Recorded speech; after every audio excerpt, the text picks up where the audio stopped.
I'm on, and welcome back to Don't Take the Box. Today I have a one-off box for you, which has the added advantage that this box is always available if you would be interested. And I'm not going to say anything more about it, but just get it open because I'm really excited. I've been waiting for almost a month to show you this, so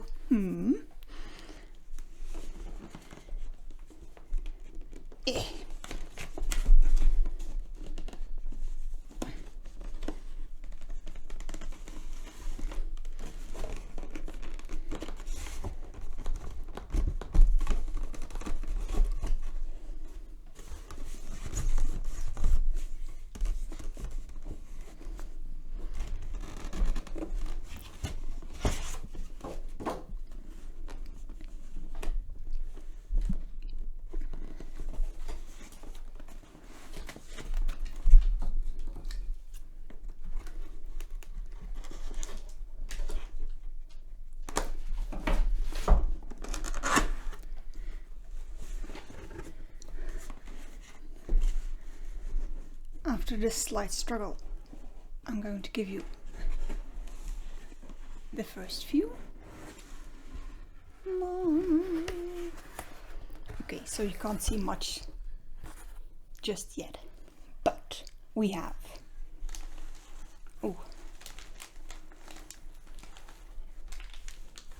a bag with stuff. I'm going to keep that for last because I also see some bubble wrap in here. And that's something that's very hard to resist.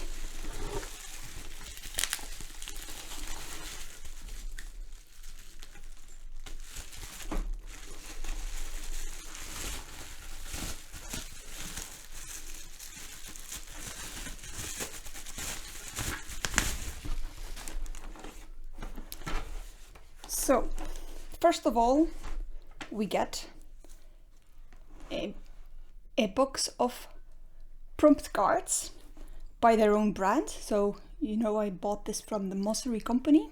It's called Mossery Impromptu, and what you get is, for anyone who ever struggles or wonders what to draw and doesn't know what, this card should come in handy.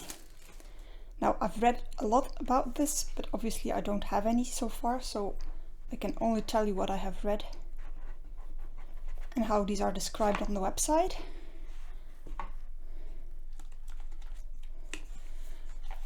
But the general gist of this is that you don't know what to draw, you just pick a card and then it says draw something happy. Or you can combine cards, I presume. Lazy. And they come in different colors, so you know. Okay, so green is apparently items. I'm mixing this up. Purple seems to be adjectives. Green seem to be animals. I'm just going to check very quickly if they have any other colors. Oh yes, and then we have orange, which seem to be actions, and then that seems to be it. So we have purple, orange and green, and they correspond to actions, things, animals, or maybe any nouns. Let's check. See, so we have a box here. So green is nouns, purple is adjectives, and orange is actions or verbs.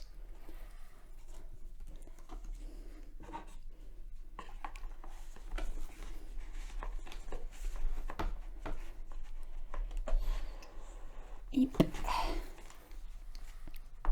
Well packaged, I must say. It fits very nicely. Next we have the one thing in this box that is customizable.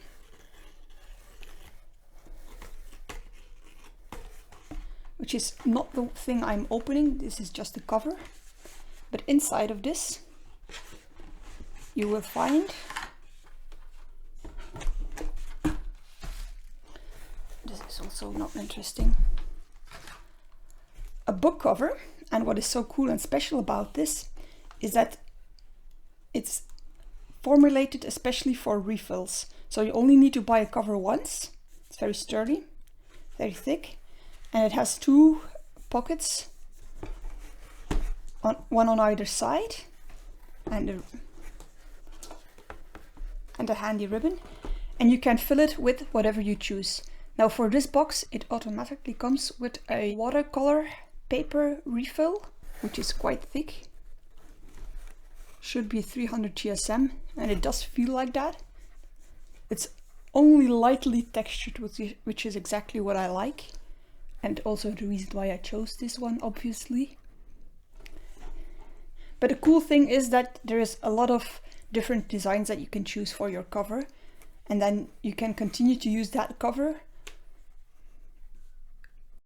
whenever you need a new sketchbook. You don't need to buy a whole new one, you just buy a new refill.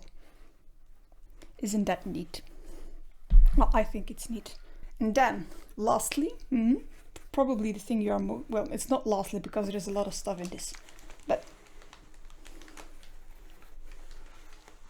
let's pull it out one by one.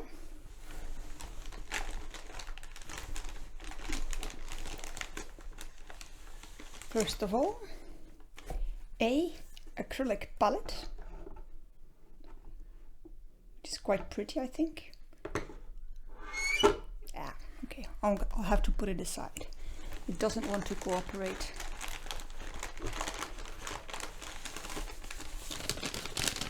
Next, a small paper bag. I must say I quite like how they packaged everything. It's just a little cuter than just having everything shrink wrapped in plastic. That's like a, not necessarily a personal touch, but I don't know, a little bit more artistic, maybe. A little bit more consumer friendly.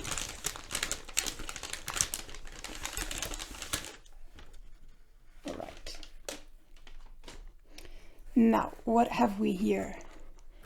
First of all, a set of brushes, Princeton Velvet Touch. I have a few velvet, no, not Velvet Touch. I don't have any Velvet Touch brushes yet, but I do have some Princeton brushes and I really like them. And the cool thing of these are that they are really, really soft. Like this is coated with something not necessarily velvety, but very smooth, so they're nice to hold. And we have them in a round 6, round 0, and flat 4. There does not seem to be a cover though for the 4, so I'm going to have to look for that.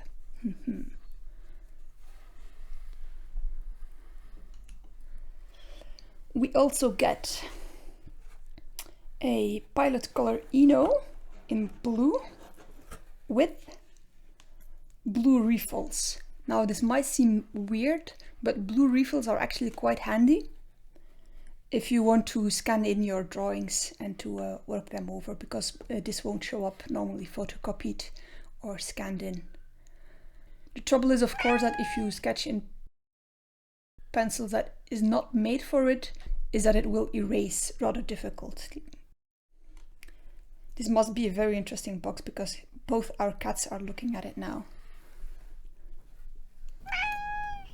Well, not very interested in the box, but more interested in the attention. Get out. We also get a Sakura foam eraser, which is a really good one. And I'm not sure it's specifically formulated for colored lead, but it works on colored lead, so looking forward to that. And then lastly, in this first pouch, we get a roll of washi tape, which, as you know, is commonly used by a lot of people who paint to make nice, clean, sharp edges. I don't do that most of the time, but I might now just to check it out. And I think now, I was going to say the final piece, but it's not a final piece. This is just some paper.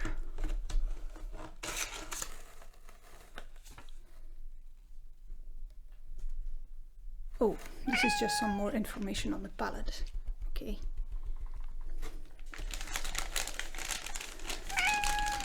Now, let's get this open. If her ladyship would like to move out of the filming area.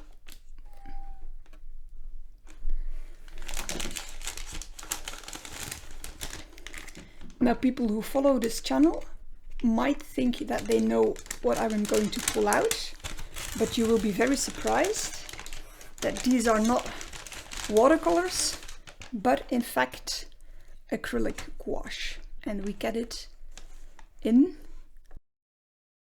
deep green,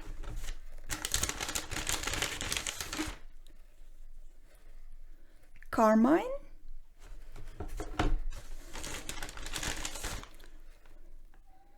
coral red.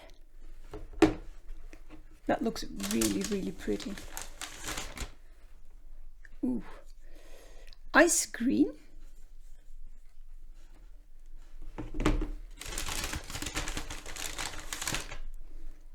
Opera, bright pink. Lovely.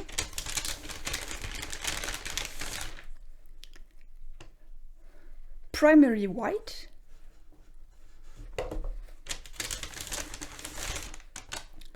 Primary black.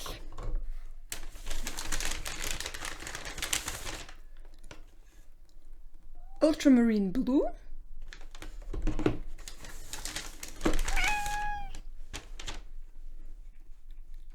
Primary yellow.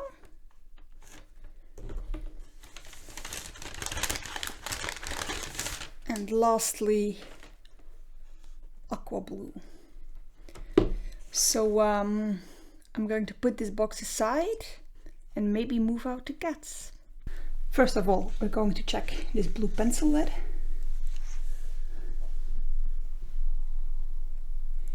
I must say, even though it's a 0.7, it's quite fine. And also, usually colored leads are a little softer than graphite leads, but I do feel like I can put a lot of pressure on it without it giving any indication of wanting to break, so that's quite good. I'm going to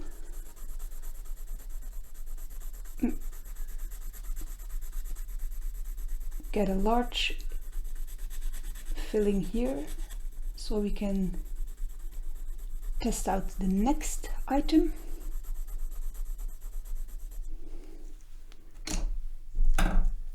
The eraser. Now I'm probably one of those few people who can get really excited about an eraser, but I think every artist knows, or every artist that works with pencils knows, that a good eraser is, one, hard to come by. It's very difficult to find one that's exactly right for your needs. And also, even though they're inexpensive and found everywhere, the perfect one is usually, finding the perfect one usually is the result of a lifelong, or not lifelong, but like usually months or a year-long quest. So this one is quite firm. Like, it's soft to the touch, but it's firm to squish. Doesn't smell, and it's very cute and tiny. So if it erases well, I'm going to be very happy.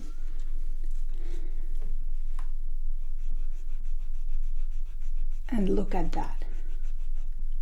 Perfect. You get some eraser dust though, but as you can see, this is a white eraser and the eraser dust is blue, so you can clearly see that it picked up the pigment or the markings on the paper and really carried it off. And also it gets quite a fine line.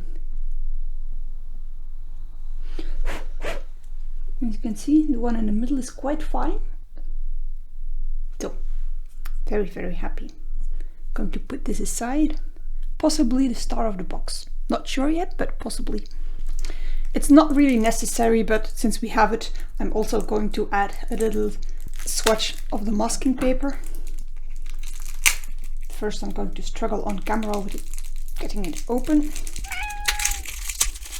because apparently that's what I do in almost every video. I am not sure if you're here for that content, but well, if you are,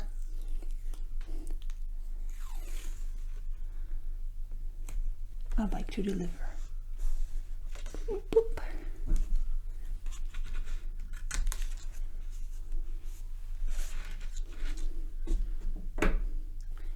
Very, very neat.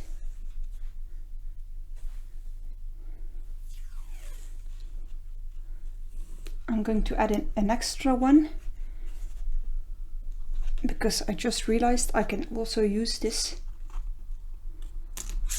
as a means of testing the crisp lines once it's painted over. So, and now the pièce de résistance, the reason why we're here, what you're all looking for, the paints.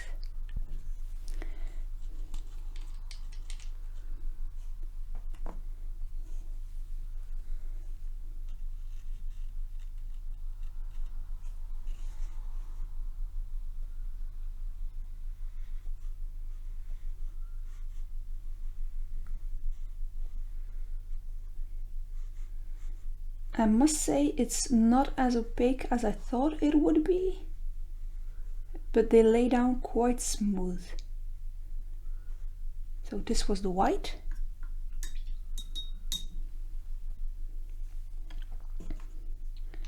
I should also note that this is gouache, but acrylic gouache, which is something that I've never tried before. I have acrylic paint and I have gouache. And I'm more of a fan of the gouache that I have than I am of the acrylics. And this should be, I presume this is going to be something in between. This seems to be quite thicker already. Let's see if we can get a finer line.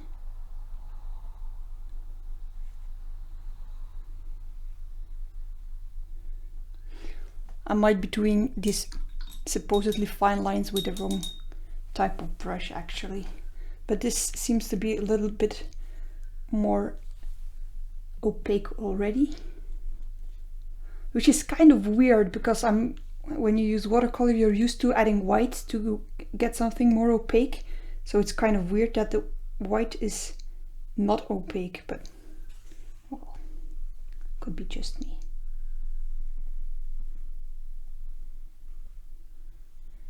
Seem to have put quite a lot of paint on my brush for this blue one.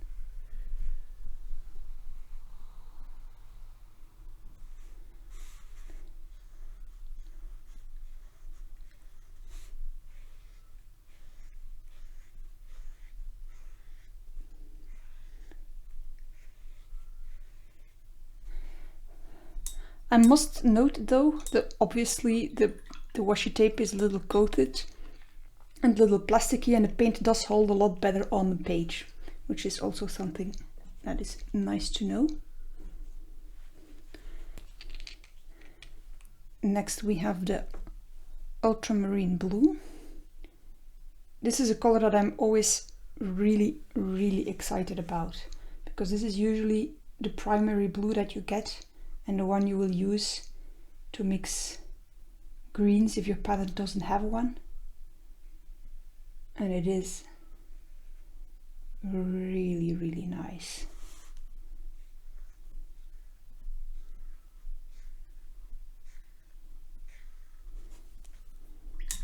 I quite like this. I must say I am a little surprised about the color selection though, because obviously I'm quite happy with the opera and the coral red. These are colors that I really like, but I do think that it is an odd choice. I mean, the aqua blue and the ice green are also odd choices. I would, in general, expect to get a true purple and maybe a burnt sienna and an ochre yellow before you get these really specific bright and pastel colors, but I'm not complaining. Well, I do love an ochre yellow, but I'm not a big fan of burnt umber or raw sienna, which is one that you also get quite often.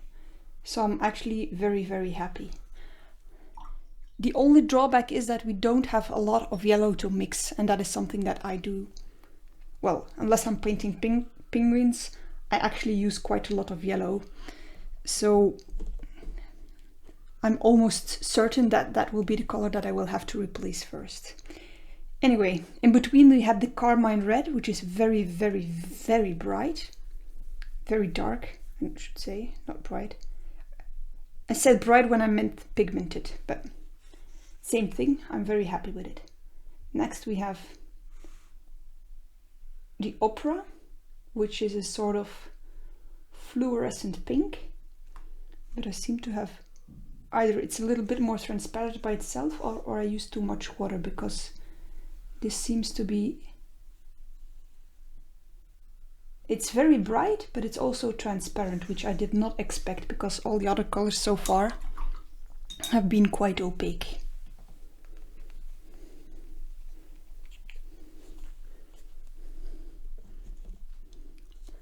Moving on to the color red,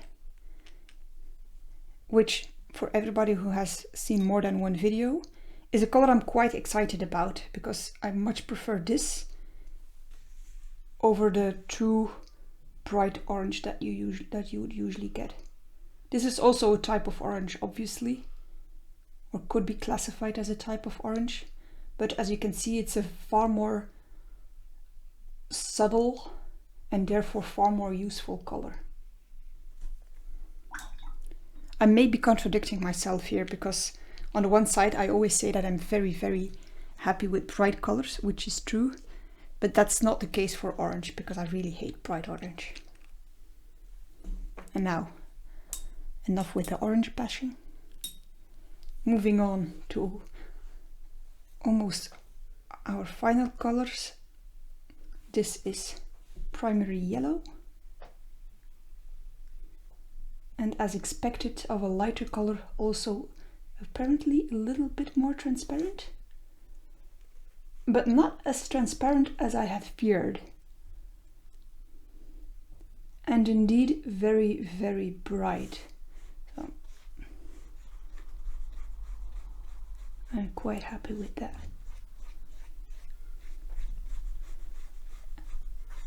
Forgot to do this test with any of the other colors, but as you can see, you can really, really smooth out the paint without blobs or streaks, that's actually pretty nice. I'm almost led to believe that instead of a crossover between gouache and acrylic paint, it's almost a sort of acrylic ink, but a little bit more, with a little bit more substance. Second to last, we're moving into deep green,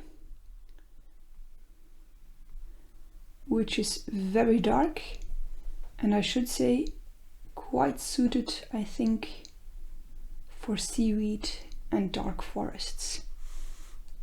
Of course, if you're into that. Don't know if you're into that.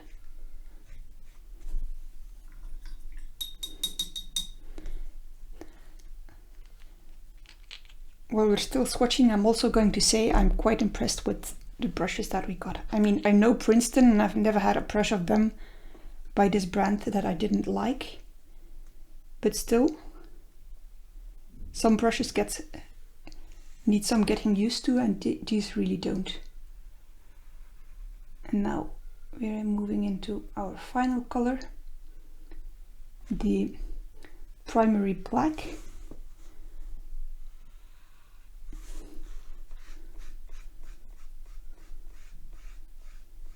Which seems to be very black, but I'm going to try to dilute it here and see if I can get an even gray tone, which seems to work quite well actually. That's actually quite impressive. Now let's see if we can get it streak free.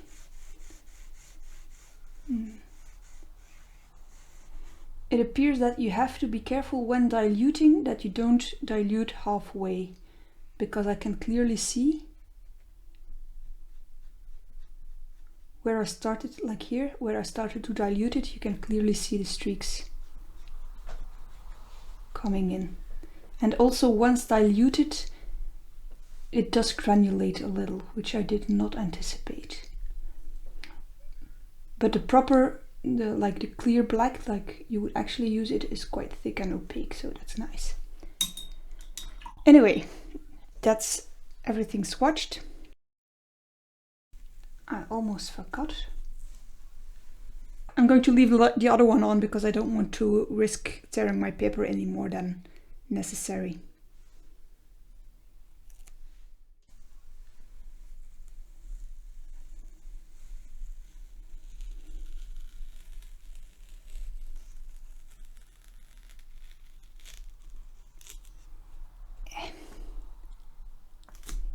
It's the one thing that I'm always afraid of when using washi tape, that it will end up tearing my paper, and the reason that I don't use it very often.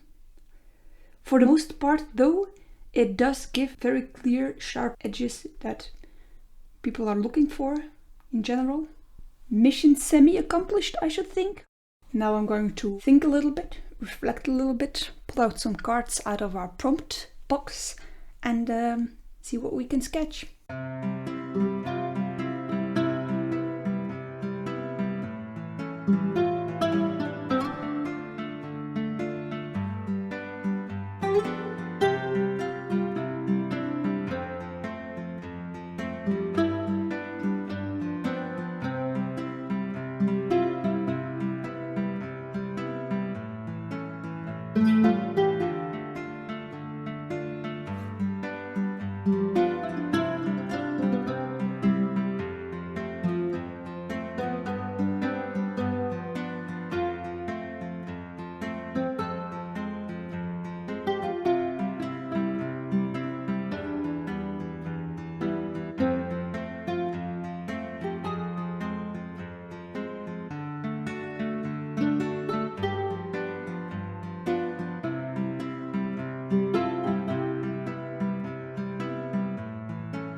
Some final thoughts.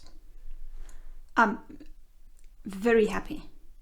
I would say super excited, but it's acrylic gouache and it's obviously something that I still have to learn. I mean, I don't have it in my fingers yet, so one small drawing is obviously not enough to become an expert, but I'm quite happy with how the paint's handled. Actually, I think they're a little easier than the gouache set that I already have, so excited. The brushes, I made a point of trying to use all of them so I can give you a fair review of them. The brushes worked really, really, really well. I'm a little sad that we didn't get an even bigger brush for like the sky, because that was quite a lot of work to get an even coat, but it worked. And they rinse out quite well. They even depth dry quite well, so that's good. I didn't erase anything in this sketch because I didn't have to. The paints are very opaque, so I just layered it over. And they mix quite well. Although I presume that my technique of just applying the paint straight from the tube is a little bit unorthodox and is something that I may have to change in the future. But overall, I'm very, very happy. Not in the least because this is the first time that I succeeded in removing washi tape without tearing the page whatsoever. So this will be my go-to sketchbook from now on, and then we're all set. 2 more things that I would like to add because I forgot to mention them. Well, I didn't mention them because I didn't know, but I forgot to mention while we were swatching and opening the box. The prompt cards don't come in just 3 colors, but we also get black and a gold, which stand for extra challenges, and the gold is sort of game to play with friends when you use this prompt card. More like if you want to organize a sketch off or a best drawing afternoon, you can use those. And lastly, there also came a leaflet in this box with the caption Mostober, which is a challenge that they organize, sort of like Inktober apparently. And they just put in a leaflet in this box with last year's daily winners and a warm, how shall I put it, invite to join in for Mostober 2021, but that's a long way off, so I'll probably have forgotten by then, but just so you know. And yeah, that's all I have to say. I'm really, really happy with this box. If you want to start painting but don't know where to start, I think I could actually recommend this. I mean, it's not cheap, but it does give you everything that you need to just get started. And I think this is a great way to improve your painting sketching life, I think. Anyway, I hope you enjoyed this video, and I hope to see you next week. Bye!